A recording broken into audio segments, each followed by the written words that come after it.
Hai, Assalamualaikum dan salam sejahtera. Okey, video kali ini kita akan masuk tentang faktor perdana. Okey, video yang sebelum ni kita dah tahu dah. Okey, kita dah tahu tentang faktor. Kita dah pergi masuk lebih mendalam apa itu faktor, bagaimana untuk kita menyenaraikan faktor, bagaimana untuk kita menentukan faktor. Okey, kita dah tahu pasal faktor. Jadi, video kali ini kita akan pergi tentang faktor perdana.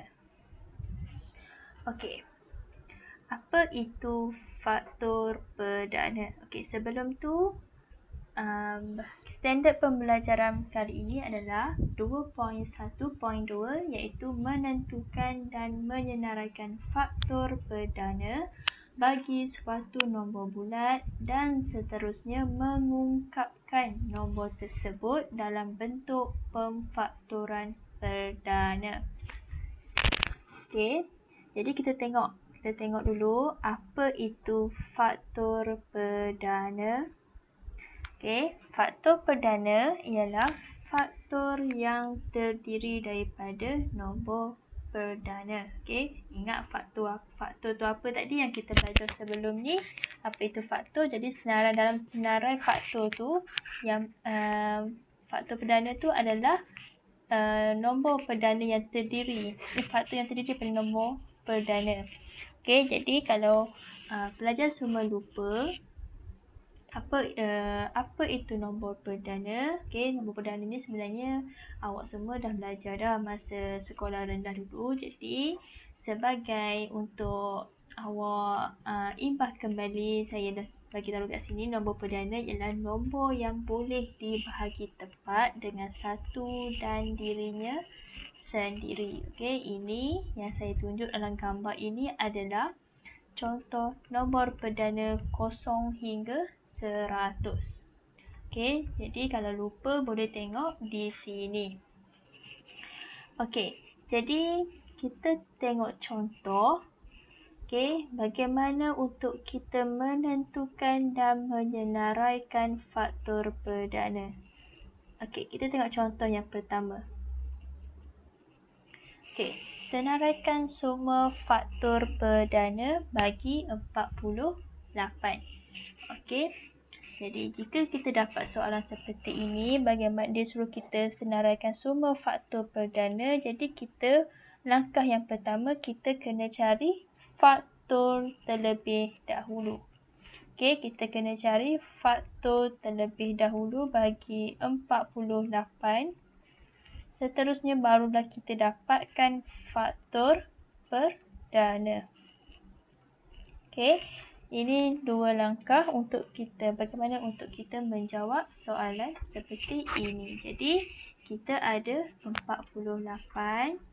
Jadi, kita dapatkan faktor bagi 48. Okey, sama juga jalan kira seperti yang kita buat sebelum video sebelum ini. Kalau semua tengok, okey, bagaimana untuk cari faktor. Jadi, sekarang ini saya akan ringkaskan je.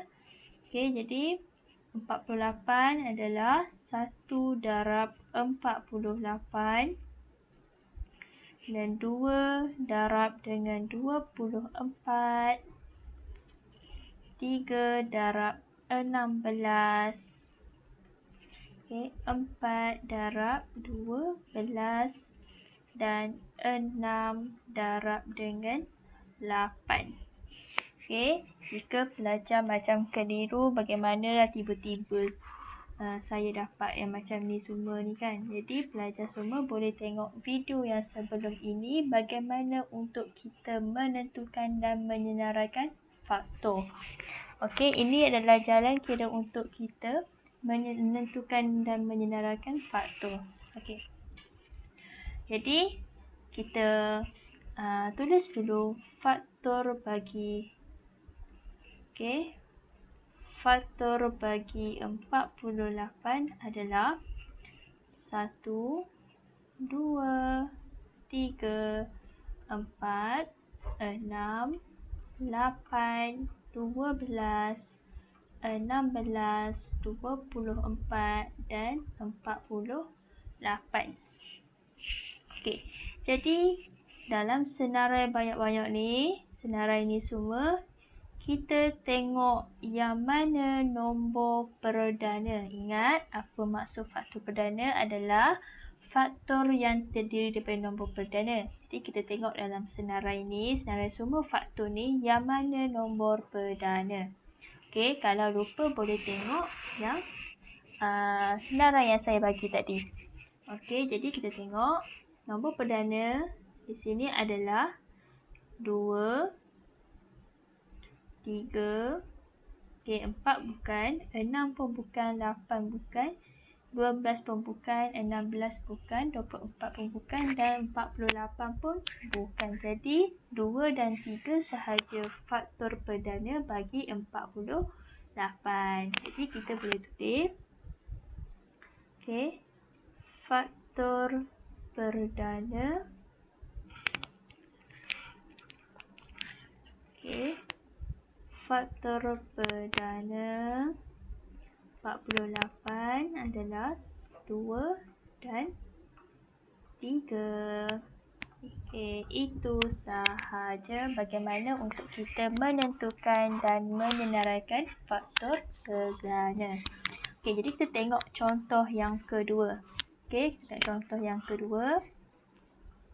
Okey, senaraikan semua faktor perdana bagi 99.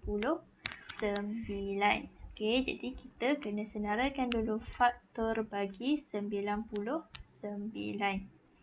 Okey, 1 darab 99.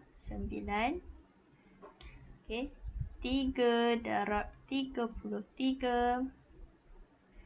Okey, 9 darab 11.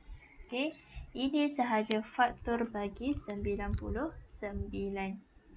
Jadi, kita senaraikan faktor bagi 99 adalah 1, 3, 9, 11, 33 dan 99.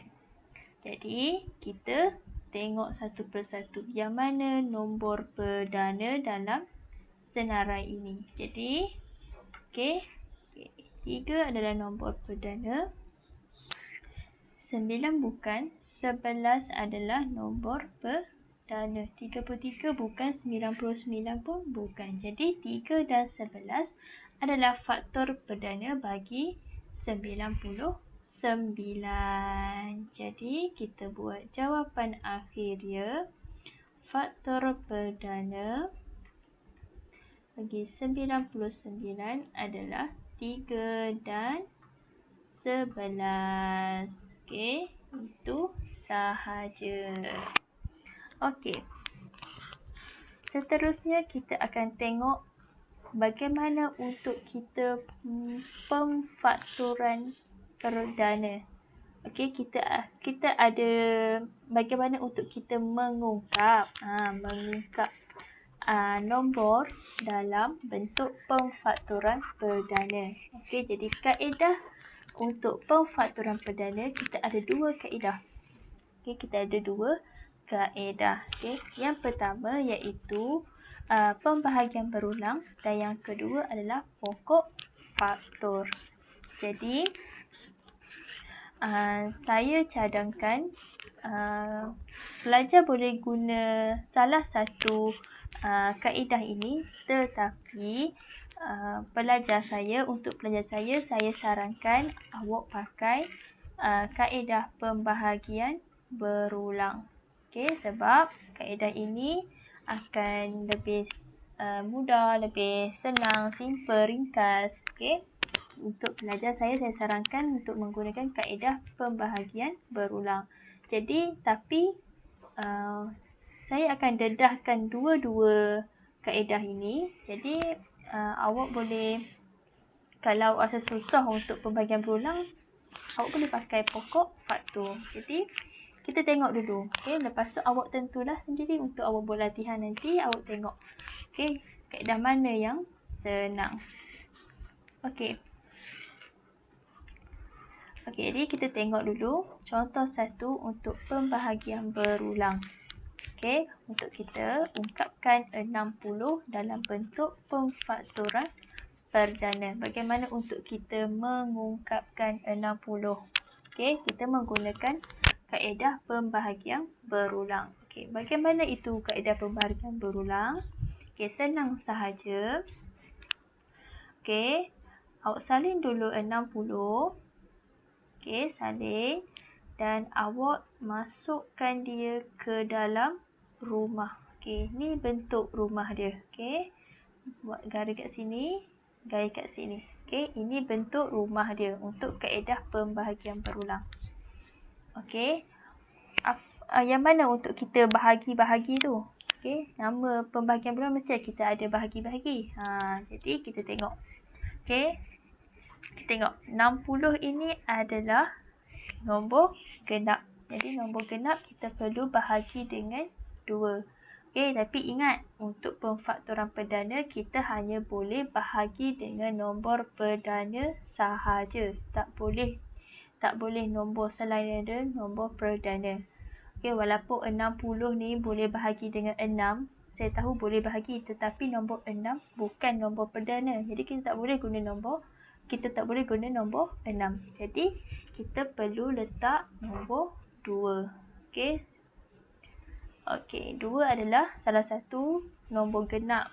Okey, nombor perdana yang genap. Jadi kita letak nombor 2. Jadi 60 bahagi dengan 2 adalah sama dengan 30. Jadi hasil dia tu 60 bahagi dengan 2, hasil dia 30 itu kita letak di bawah. Okey. Jadi kita tutup. Okey. 30. Okey, 30 masih lagi nombor genap, kita boleh bahagi lagi dengan 2.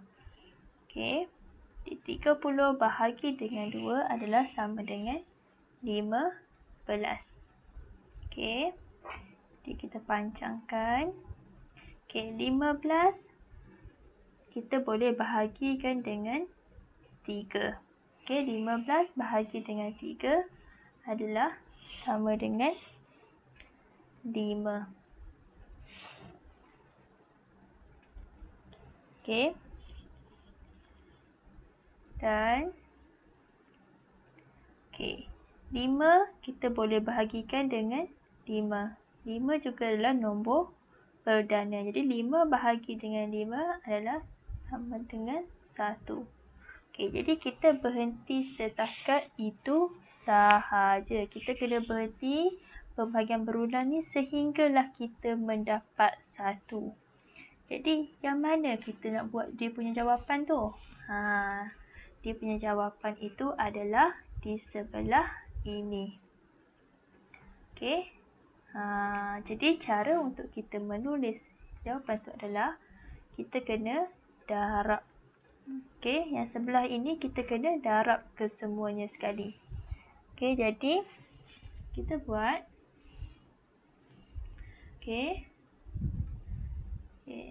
Jadi 60 adalah sama dengan 2 darab dengan 2. Okey, 2 darab dengan 2 darab dengan 3 darab dengan 5. Okey, darab dengan 5. Okey. Jadi 2 darab dengan 2 darab dengan 3 darab dengan 5 akan menghasilkan 60. Jadi beginilah cara untuk kita mengungkapkan 60 dalam kaedah pembahagian berulang. Jadi kita tengok contoh seterusnya bagaimana kita, soalan yang sama, bagaimana untuk kita mengungkap 60 tetapi kita menggunakan pokok faktor. Jadi macam mana itu pokok faktor? Okey, bila kita sebut pokok je mestilah dalam pemikiran kita mesti ada ranting-ranting. Jadi begitulah dia punya gambaran dia. Okey, pokok faktor dia ada ranting-ranting dia. Okey, jadi kita salin dulu 60. Okey, kita kena pecahkan kepada 2. Okey, kepada 2 ranting. Okey, kita kena fikirkan apa yang darab dengan apa akan menghasilkan 60. Okey.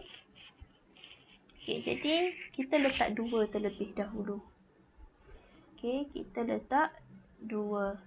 Okey, sebab 60 ni nombor genap, jadi saya letak 2. Okey, 2 darab dengan apa akan menghasilkan 60. 2 kena darab dengan 30. Okey, 2 darab dengan 30 akan menghasilkan 60.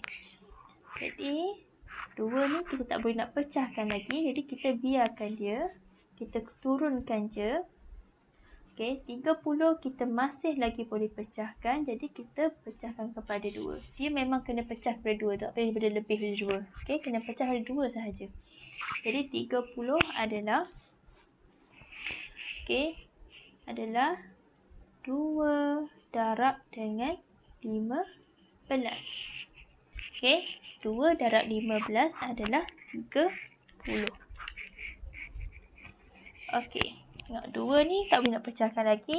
Jadi 15 masih lagi kita boleh pecahkan. Okey, jadi kita pecahkan 15. Okey, apa yang darab apa akan jadi 15?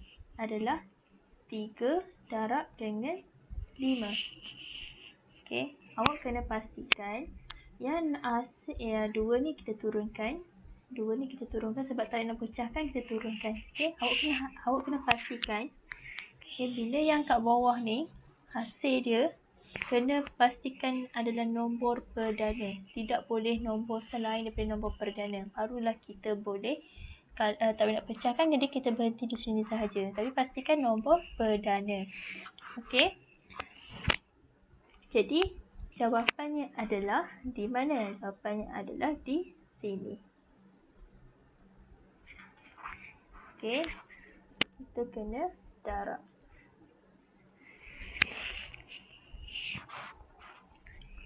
Okey, jadi macam mana nak tulis jawapan dia? Macam tadi juga. Okey, 60 adalah 2 darab dengan 2 darab dengan 3 darab dengan 5. Okey, akan menghasilkan 60. Okey, jadi itulah bagaimana untuk kita menggunakan kaedah pokok faktor. Okey, jadi pilihan di tangan pelajar sendiri, pelajar nak guna kaedah pembahagian berulang ke ataupun kaedah pokok faktor. Saya terima semua sekali. Saya terima belaka. Okey, kita tengok contoh yang ketiga. Okey, contoh yang ketiga, dia nak ungkapkan 52 dalam bentuk pemfaktoran perdana. Saya akan menggunakan kaedah pembahagian berulang. Okey. Okey, jadi macam tadi 52 saya akan letakkan dalam rumah. Okey, 52 adalah nombor genap. Saya akan kena bahagikan dengan 2. Okey, 52 bahagi dengan 2. Okey. Tengok, 52 bahagi dengan 2. 6 menghasilkan 26. Jadi kita letak 26. Okey, 26 bahagi lagi dengan 2. Okey, 26 bahagi dengan 2 akan menghasilkan 13. Okey. Okey. Okey, 13. Okey, kita tengok. 13 pun adalah nombor perdana. Okey, kalau tak percaya boleh tengok di atas. Okey, dalam senarai. Okey, dalam senarai ini tadi. Okey, tengok. 13 adalah nombor perdana. Jadi kita boleh bahagi dengan 13. Okey, jadi boleh letak 13 di sini. Okey, 13 bahagi 13 akan menghasilkan 1. Okey, bila menghasilkan 1, kita berhenti di situ sahaja. Jadi, di mana dia punya jawapan? Di tepi sebelah kiri. Jadi, kita kena darab. Okey, jadi dia punya jawapan akhir adalah 52 sama dengan 2 darab dengan 2 darab dengan 13 akan menghasilkan 52. Okey, 2. Tengok 2 darab dengan 2 darab dengan 13 akan menghasilkan 52. Beginilah cara untuk kita mengungkapkan 52 menggunakan kaedah pembahagian berulang. Okey. Jadi kita tengok contoh yang terakhir. Okey. Tengok contoh yang terakhir adalah ungkapkan 75 dalam bentuk pemfaktoran perdana. Sama juga saya akan menggunakan pembahagian berulang. Okey, jadi 75 kita salin semula, kita masukkan dalam rumah. Okey, 75. Tengok nombor belakang adalah 5. Kita boleh bahagikan dengan 5. Okey. Jadi 75. Okey, bahagi dengan 5. 5 dan nombor perdana. Okey, dapat 15. Okey, 15 kita boleh bahagi dengan 3 boleh. Nak bahagi dengan 5 pun boleh. Jadi saya bahagikan dengan 5. Okey, 15 bahagi 5 kita akan dapat 3. Okey. Okey, 3 bahagi dengan 3 akan dapat 1. Okey, bila dapat 1 kita berhenti di sini sahaja. Jadi kita ambil jawapan dia adalah 5 darab dengan 5 darab dengan 3. Okey, akan menghasilkan 75. Okey, darab dengan 3. Okey, jadi itu sahaja bagaimana untuk kita mula-mula kita belajar tentang bagaimana untuk kita menentukan dan menyenaraikan faktor perdana. Okey. Dan seterusnya kita belajar tentang bagaimana untuk kita mengungkapkan nombor dalam bentuk pemfaktoran perdana menggunakan dua kaedah, iaitu kaedah pembahagian berulang dan kaedah pokok faktor. Jadi boleh menggunakan salah satu kaedah yang diberi. Okey, jadi sampai di sini sahaja untuk video kali ini. Kita jumpa lagi untuk video seterusnya. Terima kasih.